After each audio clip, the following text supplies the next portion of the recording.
Hi guys, स्वागत आहे तुमचं मयुरीज किचन मध्ये। आज मी बनवत आहे गावरान पद्धतीने काळ्या मसाल्याचं चिकन। तर मी अर्धा किलो चिकन घेतलंय, 2-3 कांदे कापून घेतलेत, अख्खा मसाला आणि खोबरं। आता मी कढई गरम करण्यासाठी ठेवली। आता मी त्याच्यामध्ये कांदा ऍड करत आहे। कांदा मस्त असा लाल होईपर्यंत मी फ्राय करून घेणार आहे। 1 चम्मच तेल ऍड करत आहे कांदा लाल करण्यासाठी आणि मिक्स करून घेणार आहे। कांदा असा मस्त फ्राय झाला तर मी अख्खा मसाला याच्यात ऍड करत आहे। अख्खा मसाला फ्राय झाला तर याच्यात खोबरे ऍड करत आहे। मस्त असं मिक्स करणार आहे। खोबरं मस्त पैकी असं फ्राय झाला आहे तर मी याच्यात मिरची ऍड करत आहे। मिरची अशी 2 मिनिटांसाठी फ्राय करायची आपल्याला।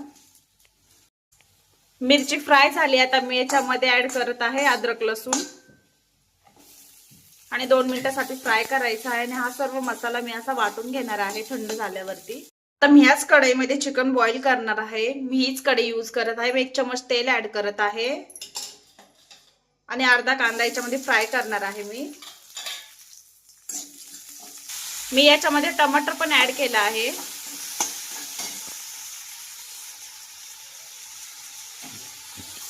टमाटर आपल्याला स्मूथ होईपर्यंत फ्राय करायचा आहे। 1 चम्मच नमक याच्यात ऍड करत आहे मी।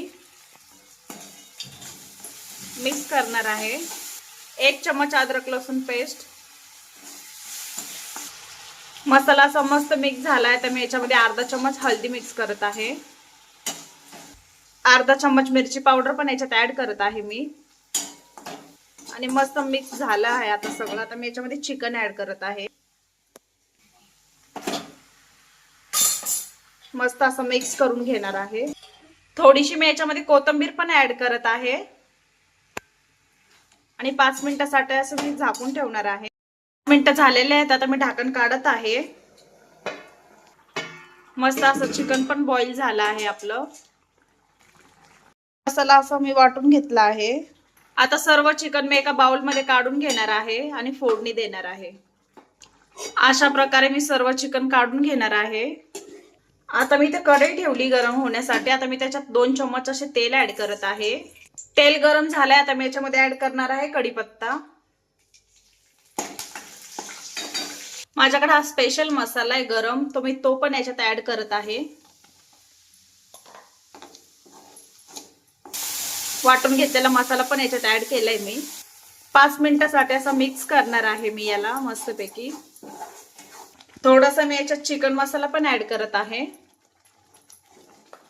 मसाला मस्तपैकी असा फ्राय झाला आहे। आता मी याच्यात बॉईल केलेलं चिकन ऍड करत आहे। बॉईल केलेले चिकन पण याच्यात ऍड करून घेत आहे मी आणि मस्त असं मिक्स करून 5 मिनिटांसाठी मी उकळी येऊपर्यंत त्याला ठेवणार आहे। बघू शकता अशी ग्रेव्ही तयार झाली आहे। आता इथे 10 मिनिट झालेले आहेत आणि ग्रेव्ही अशी मस्तपैकी आपली रेडी आहे। आता मी याच्यामध्ये थोडीशी बारीक कट करून घेतलेली कोथिंबीर ऍड करत आहे। कशी वाटली तुम्हाला गावरान पद्धतीची चिकन रेसिपी? जर तुम्हाला गावरान पद्धतीचं चिकन आवडले असेल तर तुम्ही नक्की आमच्या YouTube चॅनलला सबस्क्राइब करा आणि व्हिडिओला लाईक करा आणि तुम्ही पण नक्की ट्राय करा। Thank you.